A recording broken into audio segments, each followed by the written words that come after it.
What's up everybody, my name is Tyler and welcome to TNT Project, and also welcome to my first unboxing video on this channel for gaming related tech. And I think we got a pretty decent one for you here today.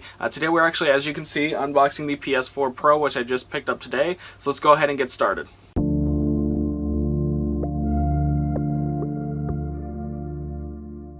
So a few things I want to go over before I actually unbox this, or attempt to unbox it, because this thing is huge. I'm going to go over a few specs here and there, comparing this model to the standard PS4 that was originally introduced back in like 2013.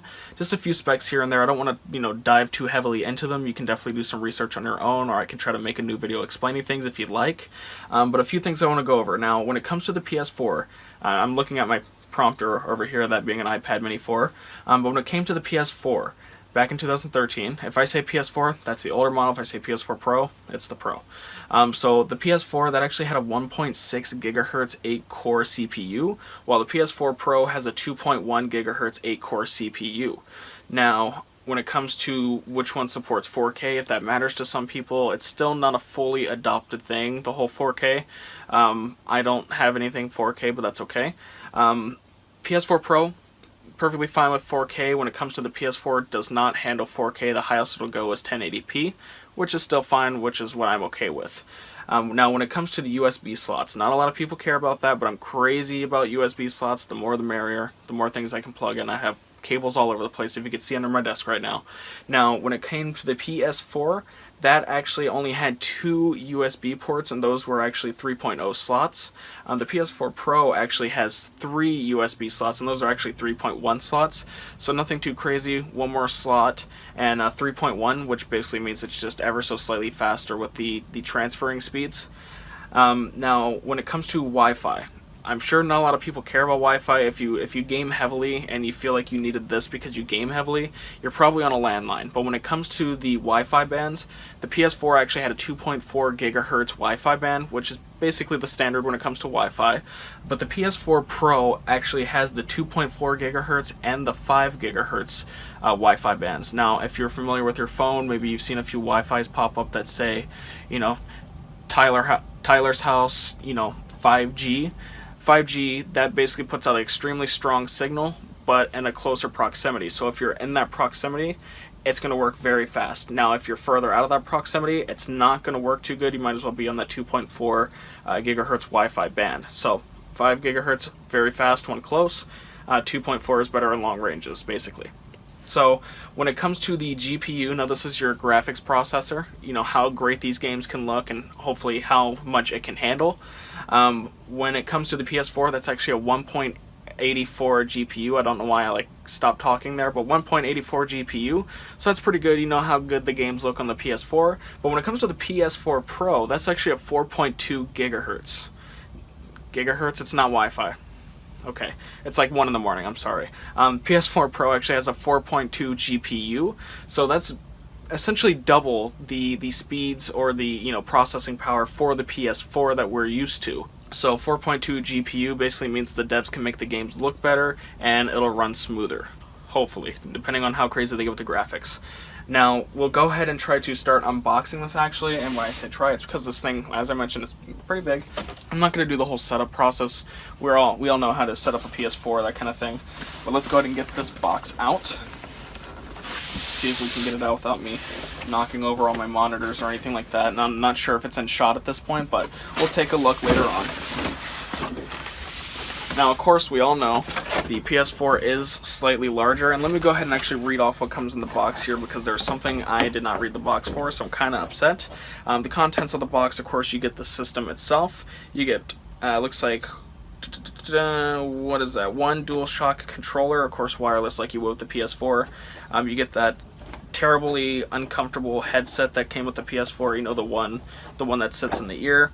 It looks like you get a HDMI cable, you get the power cable, and you get the USB cable, and of course the manual. So not bad.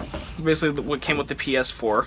Nothing too special. Now, the reason I say I'm upset is because I'm an idiot and did not read the box down here where it says vertical stand sold separately, and that's one of the main things I wanted.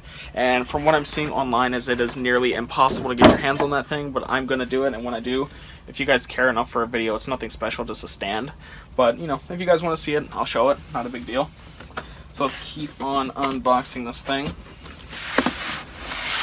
Now, a few other things to note. A lot of things I'm seeing online is people are saying that this thing will make the PSVR a lot better, run better, that kind of thing, and that is not necessarily true. Really, all it's going to do is slightly improve the graphics, and that is so slight that I'm not even going to bother talking to it or about it after this, because it's such a slight little update. It's really nothing to write home about. So let's see. It looks like it's coming out here, and I don't think it's coming out properly.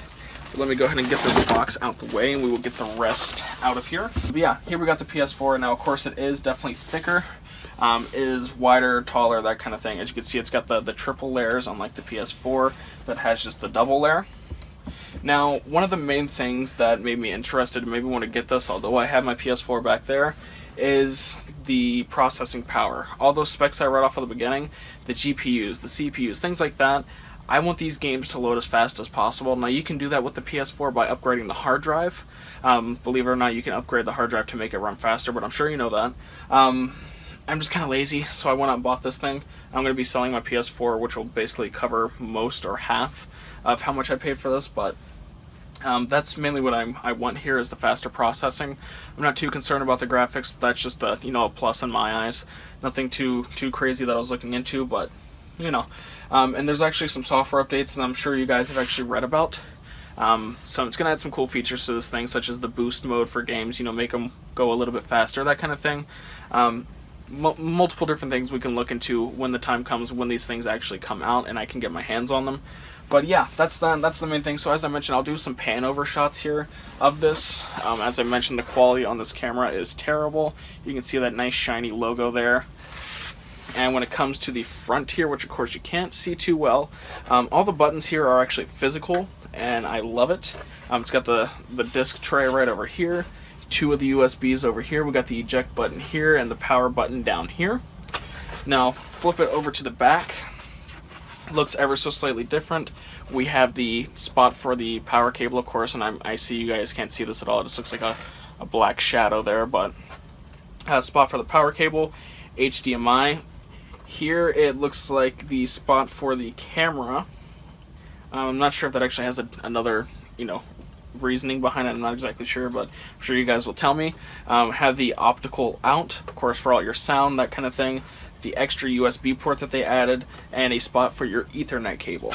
Other than that, working its way around, it's basically all the same. Just the, you know, a triple layer now, so it can fit everything in there. And one little detail, nothing too special, but something I noticed, and I'm sure a lot of you have seen, is the little pegs on the bottom of this. They're actually little squares, X's, and circles, that kind of thing, like the buttons on a PS4 controller or any PlayStation or Sony controller that we're used to. So that's pretty cool. So as I mentioned, here we got the power cable. Power cable, pretty self-explanatory. Of course, we got that terribly uncomfortable headset I was talking about.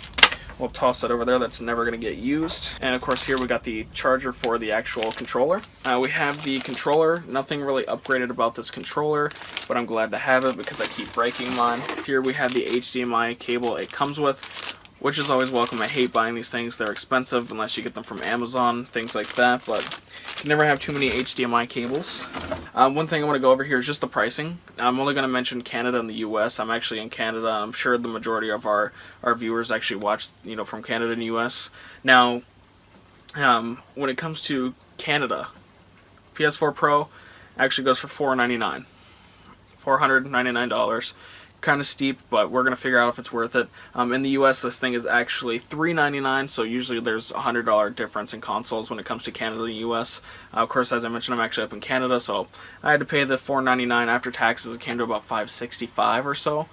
So, you know, we'll see if it's worth it, that kind of thing. But as I mentioned, I'm going to be selling my PS4, and, you know, I'm going to be rolling with this thing for a while now.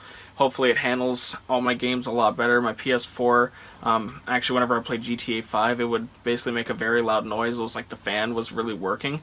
It might be because I have it on a stand on its side, but, you know, I need some kind of excuse to buy something like this, so that's what I'm going with. So I hope you guys enjoyed. Please subscribe for more videos, more gaming videos, more gaming tech unboxings, all that good stuff, and I will see you guys in the next one.